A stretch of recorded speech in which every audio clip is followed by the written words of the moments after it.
am a friend of your father. You can call me Mr. Franklin.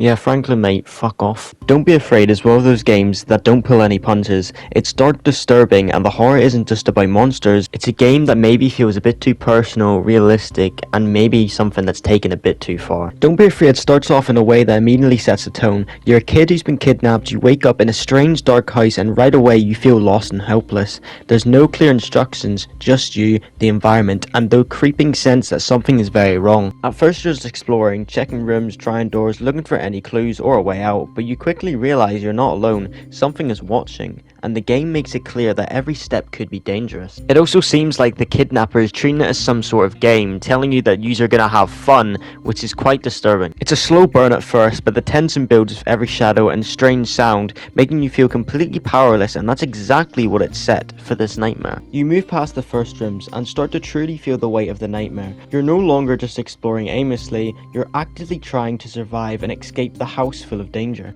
You play as an 11-year-old boy named David. The environment is huge, mysterious, and full of fucking puzzles. Oh my god. Luckily, the puzzles weren't too bad at the start, because fuck me, you know, I'm actually sick of it. I always play games with puzzles. I don't know why I put myself through this. To progress, you have to find keys, solve environmental puzzles, and collect important items that unlock new areas of the house. These tasks force you to explore deeper into frightening, cramped rooms while you're managing your fear. We also get to learn a little bit more about the kidnapper, because he leaves these tapes which become quite the regular experience to let us listen to. For me? Fuck you! I wonder if you'd be so lippy when I remove your tongue. Fucking hell, mate, he's only just a child. I don't know about you, but I can really see some like inspiration from the Joker and stuff like that, but I just could be wrong. As you go further, the psychopath who kidnapped you, masked and sinister, is never far away. He haunts you, stalks you through the mansion, and forces you into tense moments where you have to hide or run or outsmart him. The horror is also beyond the simple enemy. The house has magnumings? These fucking things, because I just can't say the name of it. I tried, I just can't say his name. Unsettling figures and sometimes supernatural elements that make you doubt what's real. We also meet a new character named Andy who helps us throughout the story and becomes a very big part of why this game's so unsettling. You find notes and drawings that hint at previous victims and the dark history of the killer's home, which builds a deeper sense of dread. This game isn't just about jump scares, it's about strategy, tension, and feeling hunted the entire time. There's also this part of the game. Yeah, what the fuck?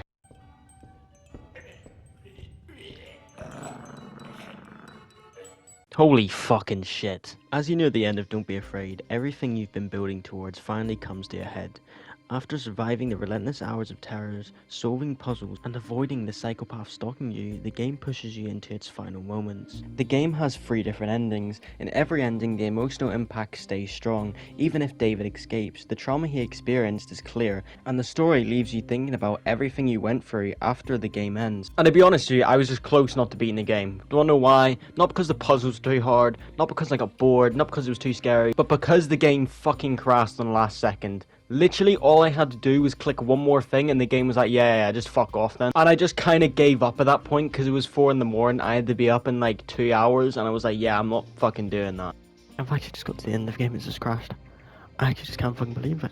I actually just can't believe it. So yeah, as you can see, I was going through quite an emotional fucking roller coaster, and I'm traumatized. I'm honestly traumatized. But yeah, even though the game's quite good, fuck me. I should have just went to bed. I should have just went to bed. Look at this, watch it.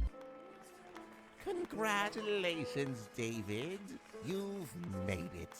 Oh, we are What the fuck's the clown doing? Like, look at it. What is this goofy movement I'm watching right now? And this bitch up here giving me a half-assed clap, while the other one, I don't even know how I can see me. And oh yeah, remember that kid Andy I mentioned earlier in the video?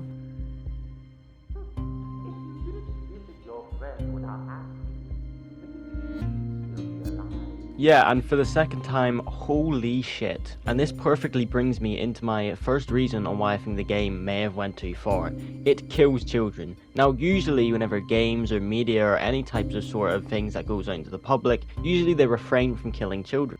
In fact, in many movies or many games, you won't even see children getting hurt just because it's frowned upon. But holy shit, this game doesn't care.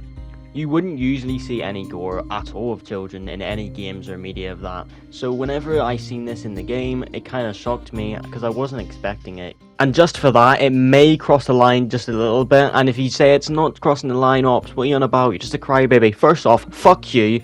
Second off, well then, maybe it's just on the line, I don't really know. The second reason is sometimes it feels like the story is put second to the shock value of the game. Like, especially this man in the chair here, I don't really think it's ever explained what he's doing here, and it's just put there randomly. I would like this game to kind of like describe why he's there and overall just explain more on that story, because whenever you're playing the game, yeah, it is just really interesting to walk in there and randomly bang, there's a guy with a rope on his neck, he's bleeding, one leg's cut off. It's really big and it's a lot to unpackage, but you just don't get an explanation to it. The game also doesn't really offer closure in any of the endings you get. Even the good ending even feels like heavy and just unresolved. Instead of relief, you're left with lingering discomfort, which can work but only in really specific circumstances and just if the game's overall really good. And I'm not shitting on it, it's a good game, but it just didn't have the quality to be able to do that, but it did anyway. Also, maybe I'm just hating because I fucking hate puzzles, and this game's a fucking massive puzzle game, and I just hate it. I just fucking kill puzzle games. Shoot them, fucking end them. If you were to come up to me and go, opposition, do you think Don't Be Afraid went too far? My answer would be, I don't think so. Even though the child gore and just the shock over story really does make you feel like, whoa, is this even appropriate? But really, we gotta remember, it's a horror game, and in the media, people are trying to constantly make things better and trying to make things improved and more scary and more shock value worth. So unless you just want to stay in a line where it's just the same types of game with the same level of scariness, you've got to try and up it a little bit more. And even though I don't think a single game has went to the levels that Don't Be Afraid has, because it just takes a lot of risk, and I think it just makes you be able to have a lot of backlash towards your game, even if it's good. And I definitely applaud the developers for trying to take that risk and trying to make it go up to the next level. But anyway, that's been me. If you enjoyed this video, like, subscribe, and comment if you've got a question or just want to support the channel. It helps more than you can ever know, and I'll see you in the next one. Goodbye.